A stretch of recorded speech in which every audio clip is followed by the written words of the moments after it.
Sa isang baryo na kung tawagin ay matahimik, mayroong isang bata na pambato nila sa takbuhan. Siya ay nagngangalang Rhea. Ngunit sa kabilisan niya sa pagtakbo ay natatago ang kanyang kayabangan. Hanggang may naglakas loob na humamon sa kanya, siya ay si Romana. O Rhea, bumili ka na dyan ng gusto mong pagkain at sagot ko akong magbabayad. Sige, salamat Belen, pipili na ako. Ayun ba ang gusto mo? Sige, babayaran ko na. Pabili po! Pabili po! Ay, may bumibili pala. Ano yung mga ining? Kaya pala yung Belen Rhea, ang mga magaganda kong inaanak. Ayun ba ang gusto nyo? Hala, kunin nyo na yan. Maagang pamasko ko na yan sa inyo. Sige, maiiwan ko na kayo at may ginagawa pa ako. Salamat po, Ninang Cora. Magpasalamat ka naman sa ninang natin. Sige po, salamat din po nilang Cora. Sige, Rhea, magmerienda na tayo. Ito rin ang gusto ko. Bait ang ninang Cora natin. Tara, kainin na natin.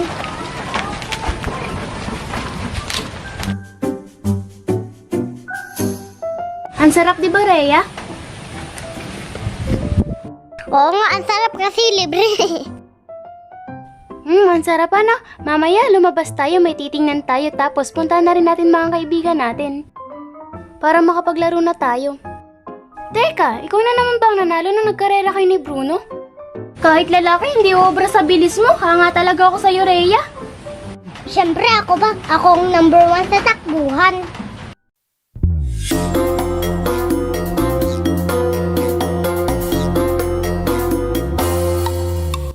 Uy, Rhea, yan yung batang iyakin. Balita ko hinabol daw yun ng aso kasi ang bagal tumakbo. Tapos naabutan pa, ang bagal din ng magsalita. Ang bagal. Ganun ba? Tawagin mo, tatakbo natin. O sige, Rhea. Hoy, bata! Halika dito, gusto kang makausap ni Rhea. Ako ba ang tinatawag niyong bata? Ako nga pala si Romana. Romana pala pangalan mo. Ba't ang bagal mo maglakad at magsalita? Sigurado mabagal ka din tumakbo, no? Kahit mabagal ako magsalita at kumilos, hindi ako tamad. Tsaka hindi ako nang aaway ng bata. Ganun ba? Ibig mo ba sabihin mapag-away kami? Gusto ko lang namin pausapin ah. Oo nga, kinakausap pa lang naman namin ah. Mabuti pa, idaan na lang natin sa takbuhan yan para malaman natin kung sino talaga mas magaling sa inyong dalawa.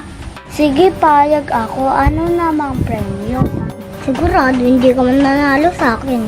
O sige, doon tayo makita-kita sa taas ng kalsada. Doon natin simulan ang karera niyong dalawa. Kung sinong manalo, siya ang tatanghalin pinakamabilis dito sa ating baryo. At hindi ka namin aawayin, Romana, pag ikaw ang nanalo.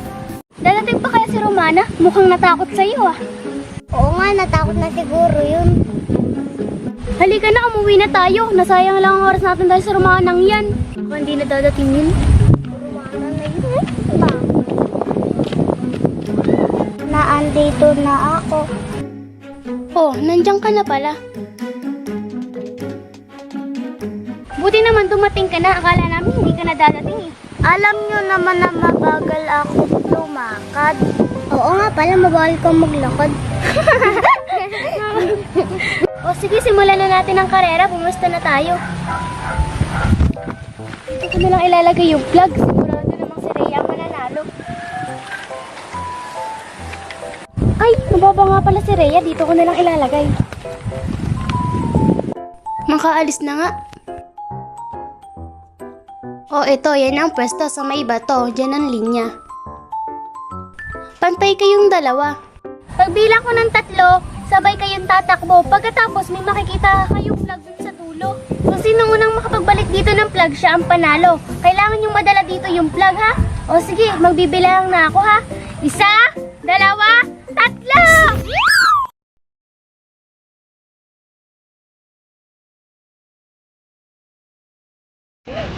Bagal naman ni Romana. Nakakaantok, sigurado hindi ako maaabutan nun. Makatulog nga muna.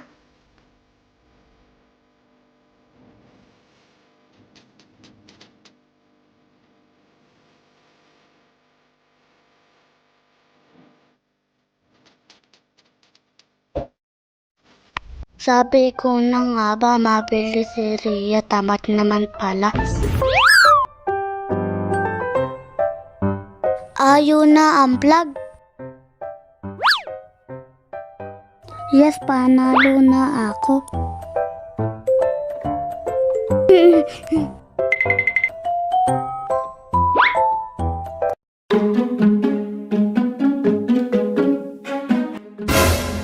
Ano ba yan? Inatake na naman ako ng katamarang ko. Hay nako. Yun, may nakikita na ako. Siguradong si Rhea yun.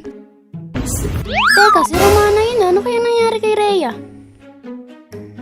Hala, nauna si Romana. Paano yan? Ako nang nauna, wag niyo na ako tutuksain simula ngayon. Oo na, ikaw na ang nanalo. Pero teka, nasan si Rhea? Andun siya sa may puno, nakatulog, nagpapahinga yata.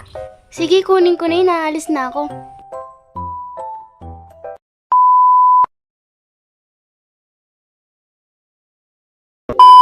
O Belen, Rhea, kayo pala yan. Sige, kunin nyo na yan. Yan na lang. Oo nga, kinakausap ka lang naman namin na. Sabi ko na nga ba, mabilis si... Sabi ko na nga ba, mabilis si... Oo, Romana, ikaw ang nauna. Teka, nasa pala si Belen? Eh, si Rhea!